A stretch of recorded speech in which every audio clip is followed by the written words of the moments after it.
Aniriza mu mbeera ey'enjawulo olunaku olw'ennaku z'omwezi 8 mwezi gwa 8 amazaalibwa ga pasita wange pasita waffe muganda waffe mukwano gwaffe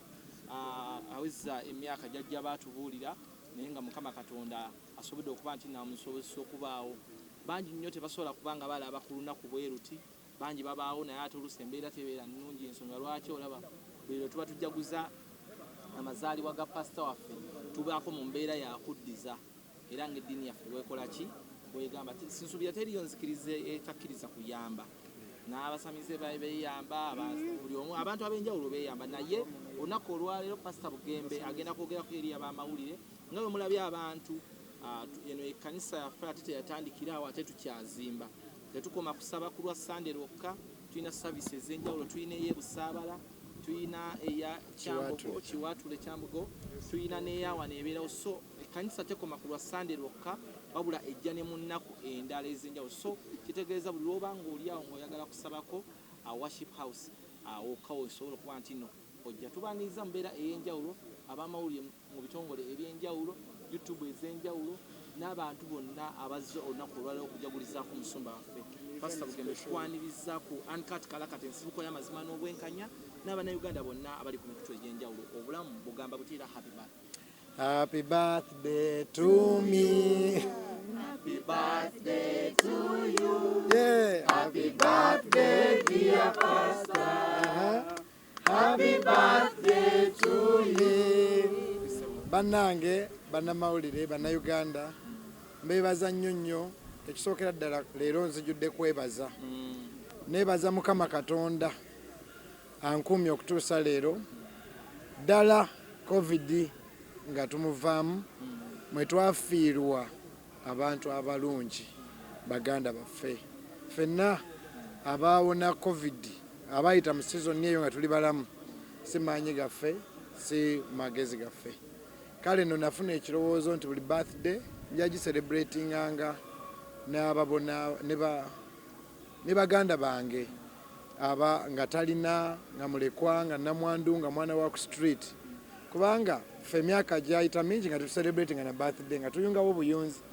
kati bwe batandika ogincelebratingiranga nga mpulira nti kale tutudde wano oba mu wooteeri y'ebbeeyi si kibi okwebaza naye nga mpulira nti oba twandigenze ne tugirya n'omuntu atakola ki atalina. Kati kwekubiriza worship house yonna ne bonna bonna abanyumirwa ennyimba z'ennyimba enjiri okuyambayo omuntu leero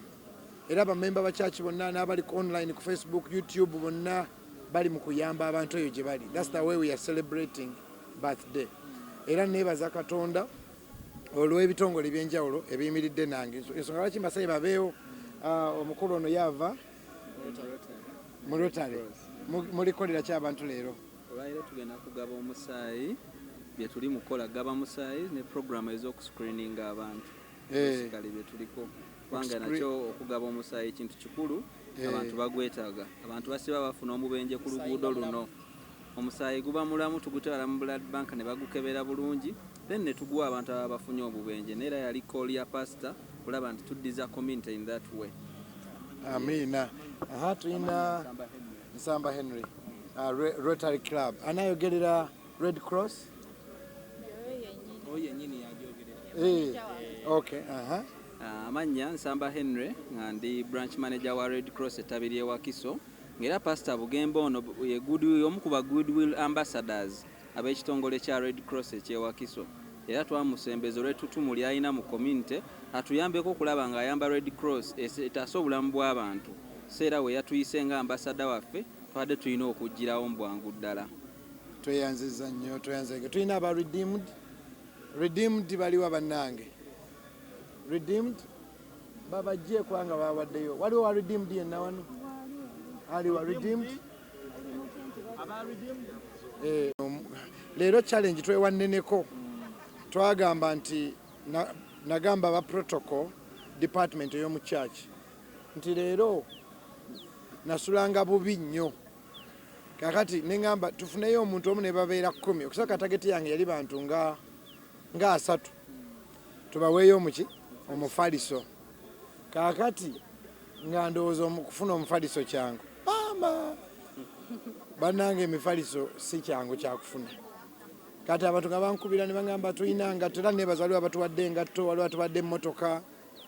ulira nombe emmotoka abatuwadde lumutuligabe abatuwadde engoye abatuwadde emmere obusawo bwa emmere ebijanjalo akawunga omuceere omuntu agende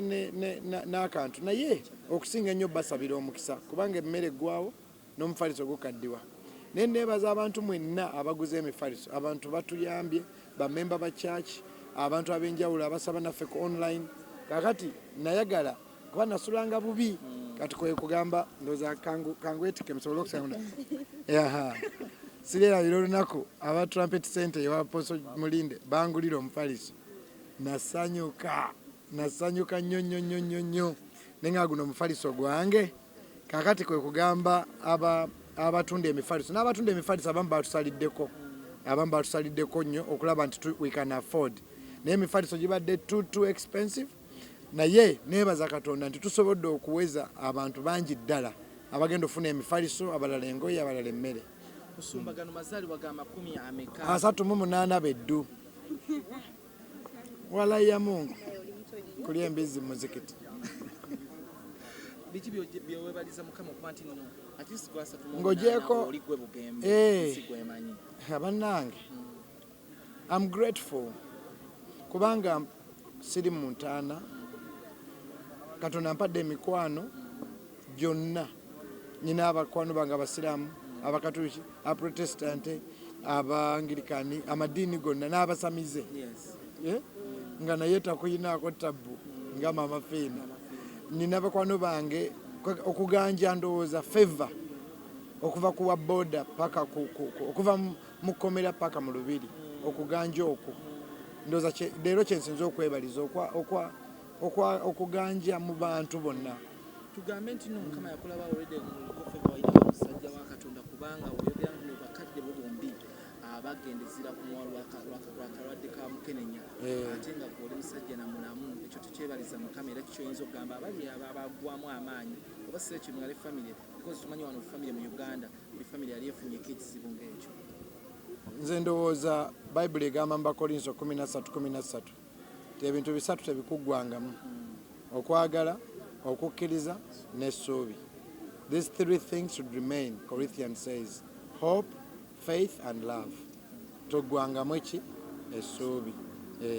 nekira kye neebaliza Mukama ebintu bingi naye okumpanirira okubanga nkyasobola ofulumya oluyimba oli nampita ku mbaga ye muyimbireko after 15 years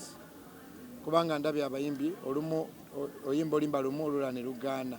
ate ng'oyimba bulungi saago tegaba maanyi go okubanga nkyasobola okufulumya akayimba after 15 years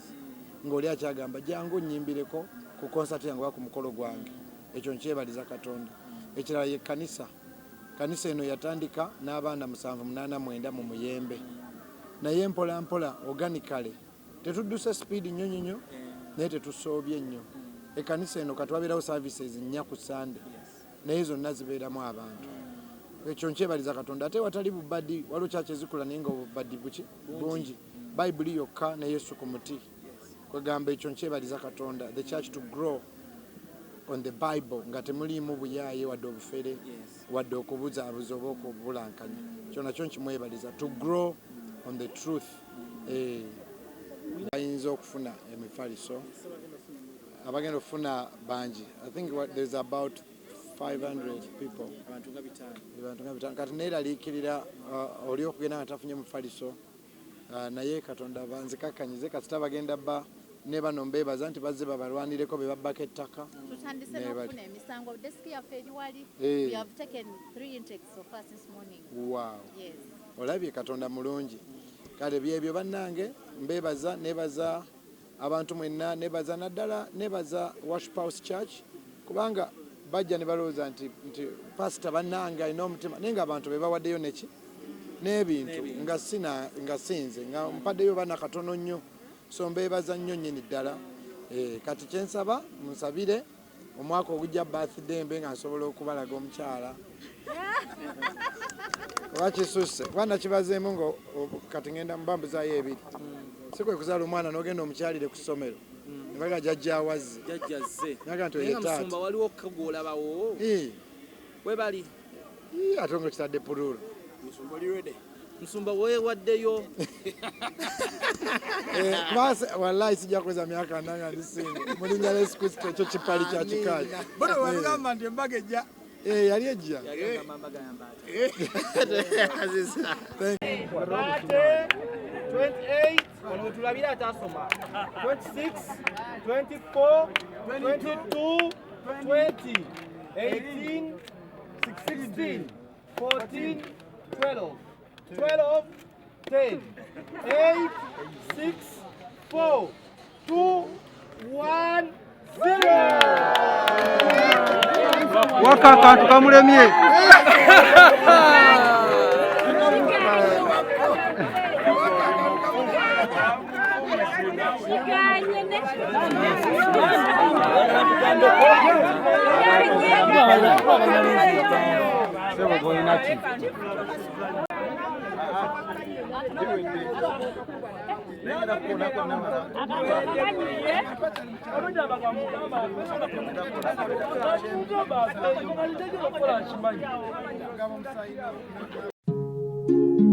oyagala omukolo gw'enjawulo gubeere n'ebijjukizo mu nnyumba yo kankwanjulire ba King Montage Photo Studio fe bakafuluma okukuba ebifaananyi n'okukola vidiyo olina wedding birthday party kukyala nika baby shower photoshoot oba music shoot na buli kimu kyonna ky'oyagala fe tusobola okuwa ebijjukizo ebirungi eri ebirooto byo ate nno mwana wattu kusintiiza omuntu wa bulijjo tusange bannankulabe ku bitaala ku Prime Tower level 3 room D04 okumanya ebisingawo tukubire ku namba zino noti 7 noti 2 emu noti 4 emu 25 oba noti 755 3 731 oba noti 777 noti 23 4 noti 5 King Montage Photo Studio fe tusobola okuwa ebijjukizo ebirungi ate nno mwana wattu kusintiiza omuntu wa bulijjo